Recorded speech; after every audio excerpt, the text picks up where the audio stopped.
اعوذ باللہ من الشیطان الرجیم بسم اللہ الرحمن الرحیم الحمد للہ والصلاۃ علی اہلہا۔ السلام علیکم ورحمۃ اللہ وبرکاتہ۔ آؤ کتاب پڑھیں، جس میں ہم آپ کی خدمت میں قصص الانبیاء کو بیان کرنے کی سعادت حاصل کر رہے ہیں۔ قصص الانبیاء میں صفحہ نمبر 165 تک اور جناب ابراہیم و اسماعیل اور جناب ہاجرہ، جناب سارہ، جناب اسحاق یعنی جناب ابراہیم علیہ السلام سے متعلق اور ان کی اہل و عیال سے متعلق تاریخ کے دامن میں کیا کیا ہیں، ان باتوں کو ہم آپ کی خدمت میں پیش کر رہے تھے۔ گفتگو 165 تک پہنچ گئی تھی، آئیے وہیں سے گفتگو کا سلسلہ شروع کرتے ہیں۔ راہ خدا میں ابراہیم و اسماعیل کی قربانی۔ جناب ابراہیم علیہ السلام مشکلات کے نشیب و فراز سے گزرتے ہوئے ہر وقت اور ہر جگہ پر فرمان خدا کے تابع رہیں اور اسی کی راہ پر چلتے رہے۔ انہوں نے راہ خدا میں تمام مشکلات کو برداشت کیا اور ہر طرح کے امتحان الہی میں کامیاب ہوئے اور اپنی لیاقت و شائستگی کا جواب دیا،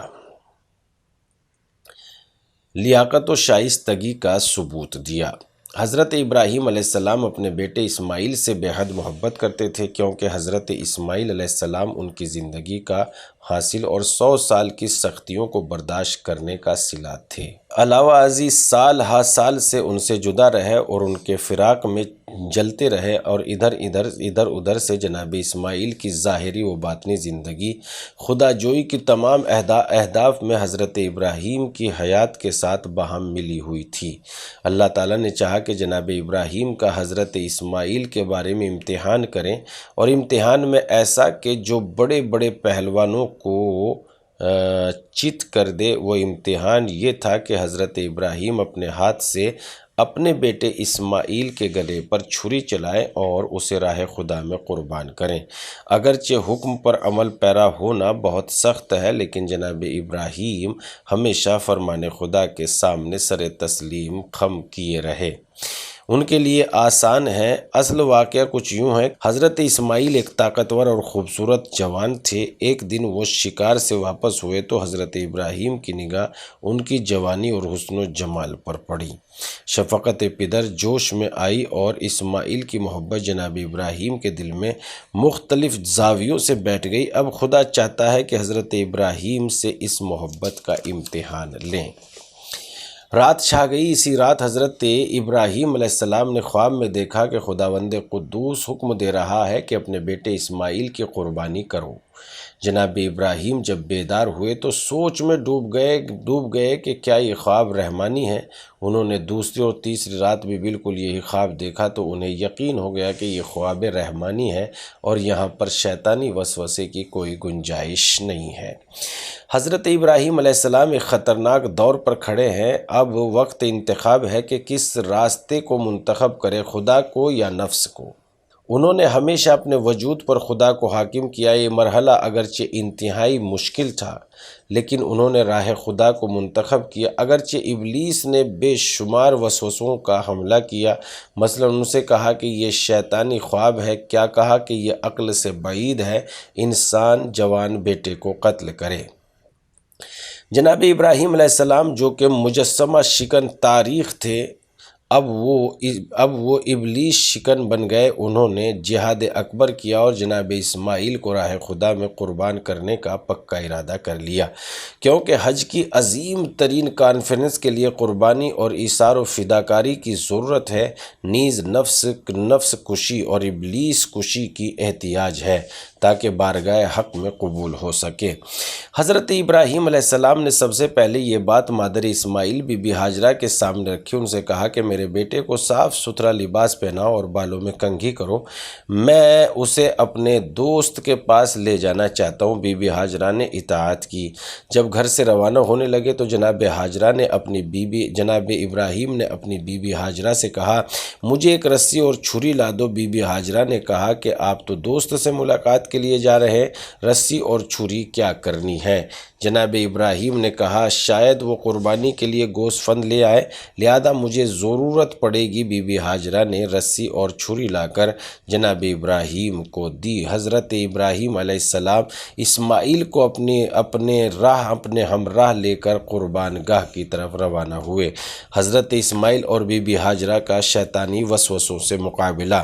شیطان ایک بوڑھے شخص کی صورت میں بی بی ہاجرہ کے پاس آیا اور ہمدردی بھرے ہوئے انداز میں نصیحت کرتے ہوئے کہا، کیا تمہیں معلوم ہے کہ ابراہیم علیہ السلام اسماعیل کو کہاں لے جا رہے ہیں؟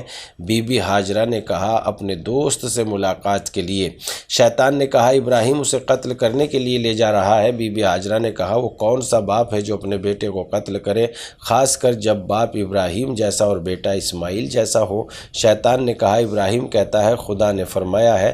بی بی ہاجرہ نے کہا میری اور میرے اسماعیل کی 1000 جانیں راہ خدا میں قربان، کاش میرے 1000 بیٹے ہوتے اور میں سارے کے سارے راہ خدا میں قربان کر دیتی۔ نقل ہوا ہے کہ بی بی ہاجرہ نے زمین سے کچھ پتھر اٹھائے اور شیطان کو مار کر اسے دور کیا۔ جب شیطان بی بی ہاجرہ سے مایوس ہو گیا تو بوڑھے شخص کی صورت میں حضرت ابراہیم کے پاس گیا اور کہا اے ابراہیم اپنے بیٹے کو مت قتل کرو، خواب شیطانی ہے۔ جناب ابراہیم نے بڑی تیز نگاہوں سے اسے دیکھتے ہی کہا اے ملعون شیطان تم ہو۔ بوڑھے نے پوچھا اے ابراہیم تیرا دل برداشت کرتا ہے کہ تو اپنے پیارے بیٹے کو قربان کرے؟ حضرت ابراہیم نے فرمایا خدا کی قسم اگر میرے بیٹے مشرق و مغرب میں موجود افراد کی تعداد کے برابر بھی ہوتے اور میرا خدا مجھے حکم دیتا کہ تمام کے تمام اس کی راستے میں قربان کر دوں تو میں ضرور اس کے حکم کی اتباع کرتا۔ نقل ہوا ہے کہ جناب ابراہیم نے کچھ سنگریزے اٹھائے اور شیطان کو مار کر اسے دور بھگایا۔ شیطان جب حضرت ابراہیم علیہ السلام سے نا امید ہوا تو اسی شکل و صورت میں جناب اسماعیل کے پاس جا کر کہنے لگا اے اسماعیل تیرا باپ تجھے قتل کرنے کے لیے لے جا رہا ہے۔ حضرت اسماعیل نے کہا کس لیے؟ شیطان نے کہا وہ کہتا ہے یہ حکم خدا ہے۔ حضرت اسماعیل نے کہا اگر حکم خدا ہے تو پھر اس حکم کے سامنے سر تسلیم خم ہونا چاہیے۔ حضرت نے کچھ پتھر اٹھائے اور شیطان کو مارے اور دور بھگا دیا۔ ابراہیم علیہ السلام اور اسماعیل قربان گاہ میں۔ حضرت ابراہیم اپنے عزیز ترین اور دل کے سکون بیٹے کو قربان گاہ منا میں لے کر آئے اور کہا اے میرے بیٹے میں نے خواب میں دیکھا کہ تجھے ذبح کر رہا ہوں۔ فرزند رشید و باکمال جناب اسماعیل جن میں ابراہیم کا بیٹا ہونے کی تمام شرائط موجود تھی فوراً جواب دیا، کہا یا ابت افعل ما تؤمر ستجدونی انشاءاللہ من الصابرین۔ اے بابا جان آپ حکم خدا کو انجام دے، انشاءاللہ آپ مجھے صبر کرنے والوں میں سے پائیں گے۔ سورہ صافات آیت نمبر 102۔ بابا جان میری ماں سے درخواست یہ ہے، بابا جان میری آپ سے درخواست یہ ہے کہ میرے ہاتھ پاؤں مضبوطی سے باندھ دیں، شاید جب تیز چھری میری گردن پر چلے تو میں تڑپوں اور آپ کا لباس خون آلود ہو جائے۔ جب گھر واپس تشریف لے جائیں تو میری ماں کو تسلی دے اور ان کے لیے سکون کا موجب بنے۔ مجھے زمین پر سجدے کی حالت میں لٹا کر ذبح کریں کہ یہ قربانی کی بہترین حالت ہے۔ ایسی صورتحال میں آپ کی نگاہ میرے چہرے پر نہ پڑے گی اور نتیجتاً محبت پدری آپ پر غالب نہیں آئے گی اور نہ ہی حکم خدا پر عمل کرنے میں کوئی چیز مانے ہوگی۔ حضرت ابراہیم علیہ السلام نے جناب اسماعیل کے ہاتھ پاؤں رسی کے ساتھ مضبوطی سے باندھ دیے اور اپنے بیٹے کو ذبح کرنے کے لیے آمادہ ہو گئے۔ جناب اسماعیل کی بلند ہمتی نے فرمان خدا پر عمل کرنے میں حضرت ابراہیم کی مدد کی۔ باپ نے بیٹے کی گردن پر چھری رکھی اس لیے کہ حکم خدا پر جلدی سے عمل ہو۔ تیزی سے چھری چلائی لیکن چھری کاٹ نہیں رہی تھی۔ جناب ابراہیم حکم خدا پر عمل میں تاخیر کی وجہ سے ناخوش ہوتے اور جذبات میں آ کر چھری زمین پر دے ماری۔ چھری حکم خدا سے بول کر کہنے لگی خلیل مجھے کہتا ہے کاٹ، لیکن رب جلیل خدائے بزرگ مجھے کاٹنے سے روکتا ہے۔ حضرت ابراہیم علیہ السلام نے اپنے بیٹے اسماعیل سے مدد مانگتے ہوئے کہا کہ میں کیا کروں؟ جناب اسماعیل کہتے ہیں چھری کی نوک میرے حلق میں اتار دیں جس طریقے سے اونٹ کو نہر کرتے ہیں۔ حضرت ابراہیم علیہ السلام جناب اسماعیل کی تجویز پر عمل کرنے ہی والے تھے کہ اسی وقت ان کے کانوں تک ندائے خدا آئی۔ وَنَادَيْنَاهُ أَن يَا إِبْرَاهِيمُ قَدْ صَدَّقْتَ الرُّؤْيَا، ہم نے آواز دی ہے ابراہیم تم نے اپنا خواب سچ کر دکھایا۔ سورہ صافات آیت نمبر 104 105۔ اسی آواز کے ہمراہ حضرت ابراہیم علیہ السلام کے پاس ایک ایسا گوسفند لایا گیا جو ایک مدت سے بہشتی کی چراگاہ میں پلتا رہا۔ حضرت ابراہیم نے آواز سنی کہ اسماعیل کو چھوڑ دیں اور اس کی جگہ اس دمبے کو ذبح کریں۔ معاذ اللہ، خداوند قدوس خون کا تشنہ نہیں ہے، بلکہ وہ تو انسان کے مختلف حوالوں سے تربیت کرنا چاہتا ہے۔ حضرت ابراہیم اور حضرت اسماعیل علیہ السلام اس بندگی و ایثار قیام کی بنا پر خدا کے سخت ترین امتحان میں بڑی شجاعت اور بہادری کے ساتھ فاتح ہوئے۔ حضرت ابراہیم و اسماعیل علیہ السلام کا قصہ کوئی کشتوں اور کشور اور خوریزی کا قصہ نہیں ہے، بلکہ ایثار و استقامت، فداکاری اور فرمان حق کے سامنے سر تسلیم خم ہونے کی سچی داستان ہے، تاکہ تاریخ انسانیت کے تمام ابراہیمی جان لے کے یوں خدا تک پہنچنا چاہیے اور ہر چیز سے دور ہو کر یوں خدا کی بارگاہ میں جبین نیاز رکھنی چاہیے، کیونکہ انسان جب تک خواہشات نفسانی پر حاوی نہ ہو ابلیس کو اپنے نزدیک تک نہ پھٹکنے سے روک نہیں سکتا۔ ایثار گر مرد میدان نہ ہو تو ابراہیم نہیں بن سکتے، نہ ہی امامت کی منزل پر فائز ہو سکتے اور نہ ہی ملکوت پر فوقیت حاصل کر سکتا ہے، اور نہ خدا اس پر سلام بھیجتا ہے۔ قرآن مجید میں یوں ارشاد ہوتا ہے، سلام ابراہیم پر، ہم اس طرح حسن عمل کرنے والوں کو جزا دیا کرتے ہیں، بے شک ابراہیم ہمارے مومن بندے تھے۔ سورہ صافات آیت نمبر 109 سے 111 تک۔ یہ ہے مطلب ایثار و قربانی، فداکاری اور استقامت کا، یعنی ہر چیز کو خدا کے لیے چاہنا اور اس کی راہ میں قربان کر دینا۔ خداوند متعال سورہ صافات میں ارشاد فرماتا ہے، وَفَدَيْنَاهُ بِذِبْحٍ عَظِيمٍ، اور ہم نے اس کا بدلہ ایک عظیم قربانی کو قرار دیا ہے۔ لفظ عظیم شاید اس بات کی طرف اشارہ ہو کہ حضرت ابراہیم علیہ السلام کی فداکاری اس قدر عظیم ہے کہ اس فدا شدہ چیز کی بھی عظیم ہے۔ نہ صرف یہ کہ اس دمبے کی قربانی ہوئی جو اس وقت حضرت ابراہیم علیہ السلام کے پاس لایا گیا، بلکہ حج کے موقع پر دنیا کے کونے کونے میں تمام مسلمان عید کے روز کروڑوں دمبے، بکرے اور دوسرے حیوانات ذبح کرتے ہیں اور حضرت ابراہیم کے ایثار و قربانی کی یاد تازہ کرتے ہیں۔ سچ ہے کہ یہ قربانی بہت عظیم ہے، لہذا اپنے مخلص اور فداکار بندوں کو ایسی چیز جزا اور پاداش عطا فرماتا ہے، نیز ان کا باعث نام تاریخ کے سینے میں ہمیشہ کے لیے سنہری حرفوں سے لکھ دیتا ہے۔ تاریخ انسانیت کے با ایمان افراد پر لازم قرار دیتا ہے کہ حضرت ابراہیم کے ساتھ یوں تواضع انکسار سے کام لے کہ ان کی یاد اور شجاعت کو فراموش نہ کریں، نیز صحیح کریں، کوشش کریں کہ وہ حضرت ابراہیم کے نقش قدم پر چلے۔ انہیں چاہیے کہ ایثار و جانثاری اور شیطان کو مار بھگانے کا درس ان سے اور ان کی زوجہ اور فرزند سے سیکھیں۔ اعمال حج میں حاجیوں پر واجب ہے کہ شیطان کی تینوں نشانیاں جمرہ اولا، وسطیٰ اور اخری پر سنگباری کریں۔ یہ اس لیے کہ حاجی حضرات جناب ابراہیم، بی بی ہاجرہ اور ان کے بیٹے اسماعیل کے مانند شیطان کی جولان گاہ میں جائے اور یوں پیر و جواں مرد و زن اس پر سنگ باری کر کے اسے دور بھگائے، نہ یہ کہ وہاں پر جا کر خود شیطان رجیم کا شکار بن جائے۔ حضرت ابراہیم علیہ السلام نے اس عظیم امتحان کو بھی بطور احسن پایہ تکمیل تک پہنچایا۔ ان کا کام اس قدر عظیم تھا کہ فرشتے ان پر رشک کرنے لگے، آفرین ہو خدا کے اس عظیم مخلص بندے پر کہ آگ میں پھینکا جا رہا ہے، لیکن اس نے جبرائیل سے مدد تک نہیں مانگی، اور خوش نویدی کے خدا کے لیے کہ اپنے بیٹے کی گردن پر چھری چلا دی اور اسے راہ خدا میں قربان کرنے کے لیے آمادہ ہو گیا۔ ہاں، حقیقی قربانی کا یہی معنی ہے۔ اگر قربانی ایسی ہو تو پھر ہم زندگی کے تمام مراحل میں عزت و عظمت کی منزلتیں طے کر سکتے ہیں، ورنہ بہت پیچھے رہ جائیں گے۔ ورنہ بہت پیچھے رہ جائیں گے۔ مجسمہ صبر حضرت اسماعیل کی وصیت کا ایک اور انداز۔ حضرت اسماعیل علیہ السلام ابھی نوجوانی کی حدوں کو چھو رہے تھے کہ ایک قول کے مطابق آپ کی عمر 13 سال تھی۔ اپنے والد بزرگوار کے وفادار اور سچے دوست تھے۔ باپ نے 8 ذی الحجہ کی رات خواب دیکھا اور کوئی ان سے کہہ رہا ہے کہ تم اپنے بیٹے اسماعیل کو راہ خدا میں قربان کرو۔ اس رات کو اس وجہ سے شب ترویہ کہتے ہیں، لِرُؤْیَتِهِ ابراہیم فی منامہ، کیونکہ ابراہیم نے اس رات خواب میں دیکھا کہ اسماعیل کو ذبح کر رہے ہیں۔ اگلی رات یعنی 9 ذی الحجہ کی رات میں پھر انہوں نے وہی پہلے والا خواب دیکھا اور اس سے انہیں یقین کامل ہو گیا کہ یہ خواب رحمانی اور سچا ہے، اس میں کسی قسم کا کوئی وسوسہ اور شک و شبہ نہیں ہے۔ اس رات کو شب عرفہ، شب شناخت و معرفت کہتے ہیں۔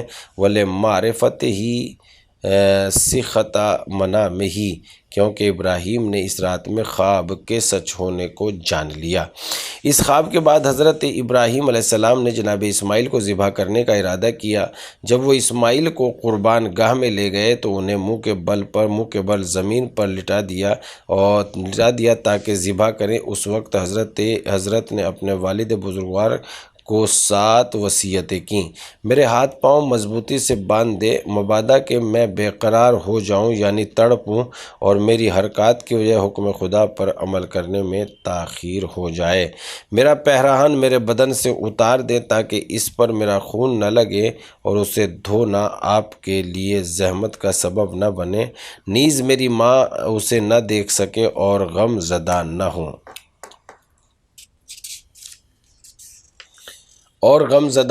اپنا پیراہن مجھے پہنا دے تاکہ اس سے آپ خوش بو میرے مشام تک پہنچے اور میرے لیے جان دینا آسان ہو جائے۔ میرے گلے پر چھری آرام سے چلائے تاکہ موت کو آرام سے محسوس کروں۔ اگر ممکن ہو سکے تو آج کی رات میری والدہ کے پاس نہ جائیں تاکہ وہ مجھے فراموش کر دیں، کیونکہ دوری مہر و محبت کو کم کر دیتی ہے۔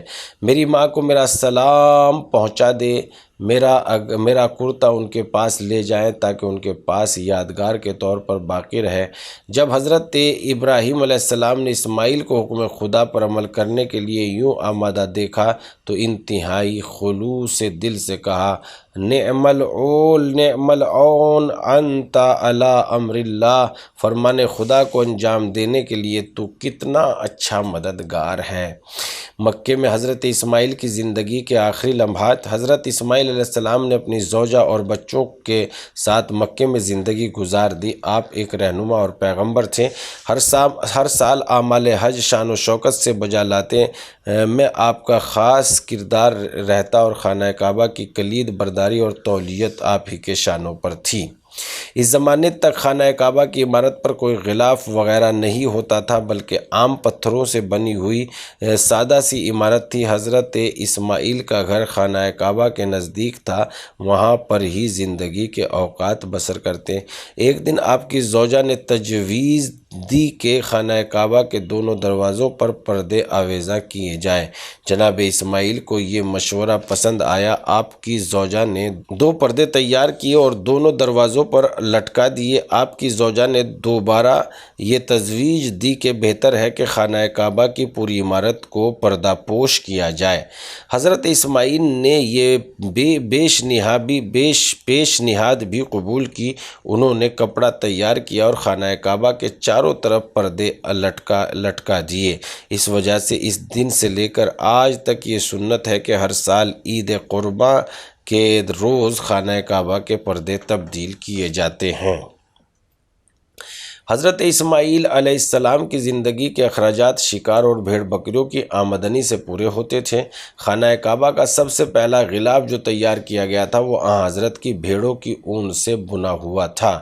کئی سال گزر گئے۔ جب جناب اسماعیل کو اپنے بابا حضرت ابراہیم کی کوئی خبر نہ ہوئی تو حضرت اسماعیل ایک مدت سے بابا کے نہ آنے کی وجہ سے پریشان تھے۔ وہ ہمیشہ ان کے انتظار میں رہتے تھے۔ ایک دن حضرت جبرائیل آپ کے پاس آئے اور انہیں مطلع کیا کہ ان کے پدر گرامی سرزمین فلسطین پر اس دنیا سے رخصت ہو چکے ہیں۔ حضرت جبرائیل نے جناب اسماعیل کو تسلیت عرض کرتے ہوئے کہا کہ صبر سے کام لینا اور اپنے والد گرامی کی جاں رحلت کی وجہ سے کوئی ایسا کلمہ منہ سے مت نکالنا جو غضب خدا کا سبب ہو۔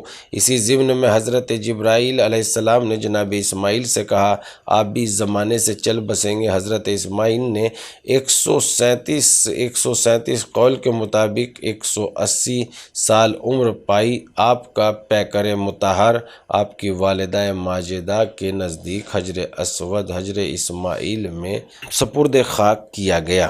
حضرت اسماعیل چاہتے تھے کہ مقام نبوت ان کے بعد ان کی نسل میں رہے۔ اللہ تعالیٰ نے ان کی دعا مستجاب فرمائی۔ حضرت جبرائیل کے ذریعے انہیں یہ بشارت دی۔ اس وجہ سے حضرت اسماعیل نے اپنی عمر کے آخری ایام میں اپنے ایک بیٹے کو بلا کر نبوت کی ساری امانتیں اس کے سپرد کر دی اور اسے کچھ وصیتیں بھی فرمائی۔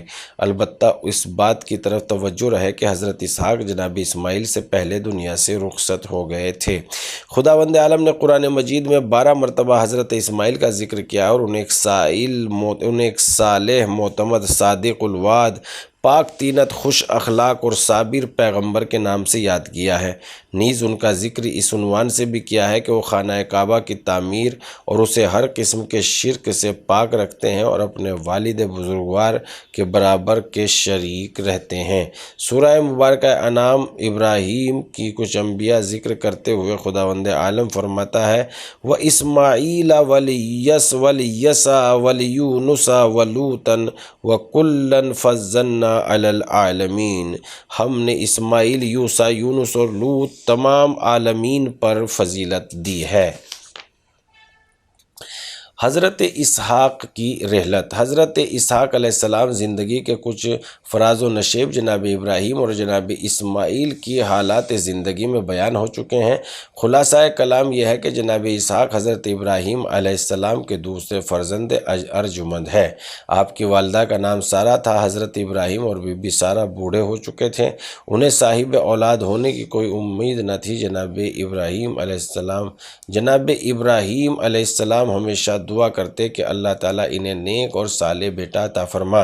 اللہ تعالیٰ کے لطف و کرم سے ان کی دعا مستجاب ہوئی۔ فرشتوں نے انہیں جناب اسحاق کی ولادت کی بشارت دی۔ حضرت موسیٰ اسحاق علیہ السلام کی ولادت بسعادت سے جناب ابراہیم اور بی بی سارہ کی زندگی بھی بہار آ گئی۔